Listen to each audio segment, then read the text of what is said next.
اور اس کے ساتھ ساتھ سر میں ایک اور چیز ایڈ کروں کہ رمضان کے اندر ہم لوگوں کی برداشت بڑھ جاتی ہے. جیسے فار ایگزامپل کہ اگر ہم کہیں جاب کر رہے ہیں یا ہمارا کوئی کولیگ ہے، سم ٹائم یہ ہو جاتا ہے کہ سارا سال ہمارا کوئی کانفلکٹ ہو جائے تو ہم اکثر غصے کا اظہار کر دیتے ہیں. بٹ ان رمضان ہمارے میں یہ احساس ہوتا ہے کہ یار میرا روزہ ہے، تو ہم اس چیز سے بچے رہتے ہیں. تو آئی تھنک رمضان برداشت بڑھانے کا بھی ایک بیسٹ مہینہ ہے. بالکل، اللہ کے نبی صلی اللہ علیہ وسلم فرمایا اس کا مفہوم ہے کہ روزہ جو ہے نا وہ آدھا صبر ہے. مجھے گرمی کے اندر آیا ہے ایک بندہ، اس کو سخت پیاس لگی ہے اور اس کا دل کرتا ہے کہ میں پانی پی لوں، لیکن وہ پانی نہیں پیتا.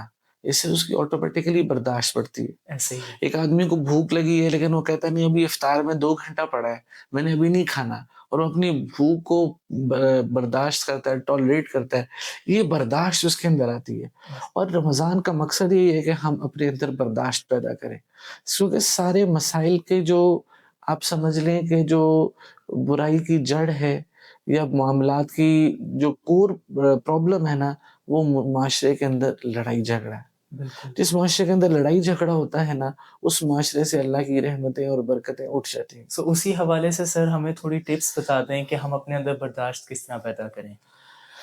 برداشت پیدا ایسے کریں، سب سے پہلے تو یہ کہ برداشت کی امپورٹنس میں آپ کو بتاتا ہوں، اور لڑائی جھگڑے کا نقصان. ایک مشہور واقعہ ہے، کتابوں میں لکھا ہوا ہے کہ کسان کے 4 بیٹے تھے. تو جب کسان کا انتقال ہونے لگا تو اس نے اپنے ایک بیٹے سے کہا کہ بیٹا تھوڑی سی لکڑیاں لے کر آؤ. تو وہ بیٹا لکڑیاں لے کے آیا تو کسان باپ نے کہا اس کو توڑو، تو بیٹے نے فوراً اس کو توڑا تو وہ ٹوٹ گئی. پھر کسان نے اپنے بیٹوں سے کہا کہ نا بڑا لکڑیوں کا نا وہ ڈھیر ساری لکڑیاں لے کے آؤ، اور کہا اب ان سب کو توڑنے کی کوشش کرو. کہا ابھی تو نہیں ٹوٹ رہی. تو کسان باپ نے اپنے بیٹوں سے کہا کہ اگر تم ایسے ہی اکٹھے رہو گے نا تو تمہیں کوئی توڑ نہیں سکتا، ایگزیکٹلی. تم ایک پاور بن جاؤ گے.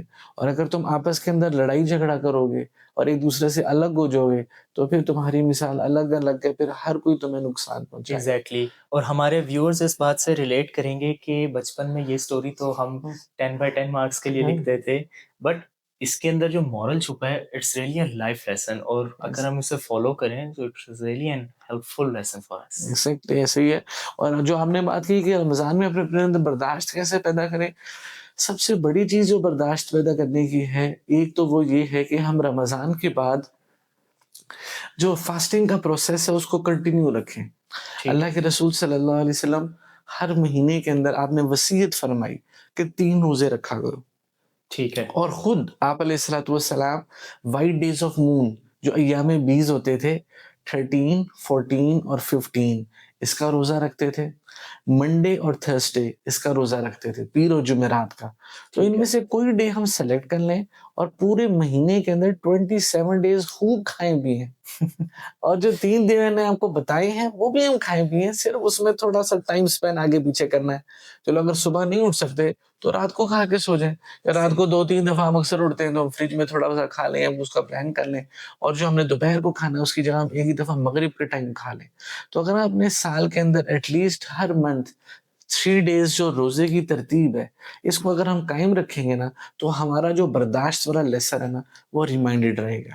اور دوسرا برداشت ہے کہ دعا مانگنے سے. اللہ قرآن شریف میں ارشاد فرماتے ہیں وَقَالَ رَبُّكُمُ ادْعُونِي أَسْتَجِبْ لَكُمْ، بے شک تمہارا رب کہتا ہے مجھ سے مانگو میں تمہیں دوں گا. بے شک.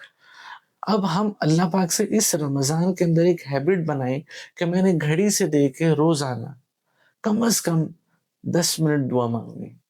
10 منٹ نہیں مانگ سکتے، 5 منٹ تو منیمم روز دعا مانگنی. ہم اگر یہ پریکٹس لٹرلی کر لینا کہ سارا سال میں میں نے اس پریکٹس کو چلانا ہے کہ میں نے گھڑی سے دیکھ کے اگر میں نے 9 بجے دعا مانگنی شروع کی ہے تو 9 بجے سے 9:05 تک میں نے دعا مانگنی ہے.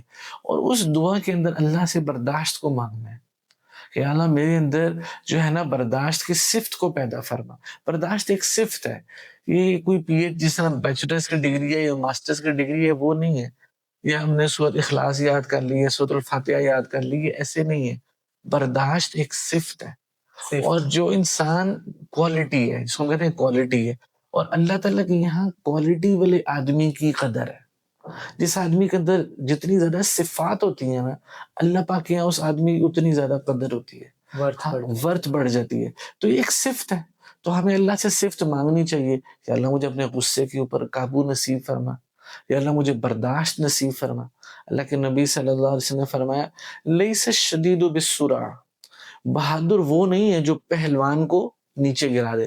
کشتی ہوتی نا رنگ میں، باکسز لڑ رہے ہوتے ہیں، پہلوان لڑ رہے ہوتے ہیں تو ایک دوسرے کو نیچے گرا دیتا ہے. تو اللہ کے رسول نے کہا یہ بہادر نہیں ہے.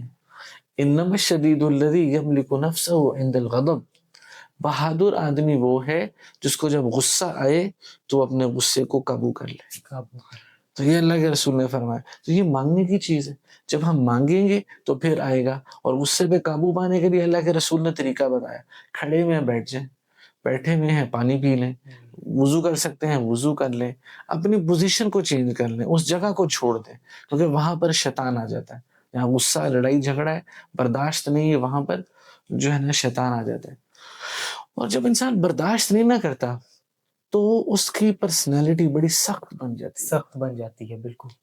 اور اگر سخت پرسنالٹی کی کوئی شکل ہم بنائیں نا، یا کوئی شکل ہوتی تو وہ کائنات کی سب سے بدصورت شکل ہوتی.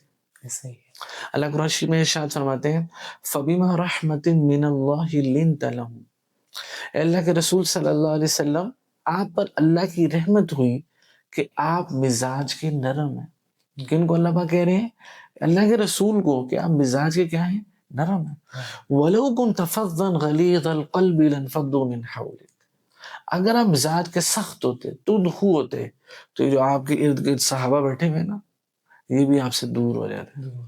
اب آپ اندازہ کریں کہ مزاج کے اندر سختی کتنی بری چیز ہے، کہ اللہ پاک قرآن شریف میں فرمایا کہ اگر وہ امام الانبیاء میں ہوتی، جیسے رحمت للعالمین میں، تو صحابہ جیسے عظیم لوگ بھی ان سے کیا ہو جاتے؟ دور ہو جاتے. کیونکہ اخلاق ہی ایک ایسی چیز ہے جو غیر مسلموں کو بھی اسلام کی طرف اٹریکٹ کرتی ہیں. اسی آیت میں آگے اللہ فرماتے ہیں فَاعْفُ عَنْهُمْ وَاسْتَغْفِرْ لَهُمْ وَشَاوِرْهُمْ فِي الْأَمْرِ. یہ غلطیاں کریں گے ان کو معاف کر دو. یہ نہیں کہنا اس نے یہ کیا، اس نے وہ کیا، اس نے یہ کیا. وَاسْتَغْفِرْ لَهُمْ، اور ان کی غلطیوں کے اوپر اللہ سے ان سے استغفار کرو. وَشَاوِرْهُمْ فِي الْأَمْرِ، اور معاملات میں ان سے مشورہ کرو. تو وہ لوگ جو بیت اللہ کا غلاف پکڑ کر کہتے تھے، سیدنا عمر بن عاص رضی اللہ عنہ اور سیدنا خالد بن ولید رضی اللہ عنہ، یہ تو بیت اللہ کا غلاف پکڑ کر کہتے تھے کہ ہمارا گھوڑا ایمان لے آئے گا، ہمارا گدھا ایمان لے آئے گا، پر ہم ایمان نہیں لائیں گے. اور اللہ پاک نے ان کو کتنا بڑا صحابی رسول بنایا کہ سیدنا عمر بن عاص فاتحین مصر بنے. حد عمر کے زمانے میں پورا مصر ان کے ہاتھ میں فتح ہوا اور اسلامی ریاست کا حصہ بنا. اور سیدنا خالد بن ولید سیف اللہ بنے. موتا کی لڑائی کے اندر جب یہ جنگ لڑ رہے تھے رومیوں کے ساتھ، تو اللہ کے رسول مدینے کے اندر مسجد نبوی میں بیٹھے پوری جنگ کے حالات بیان کر رہے تھے.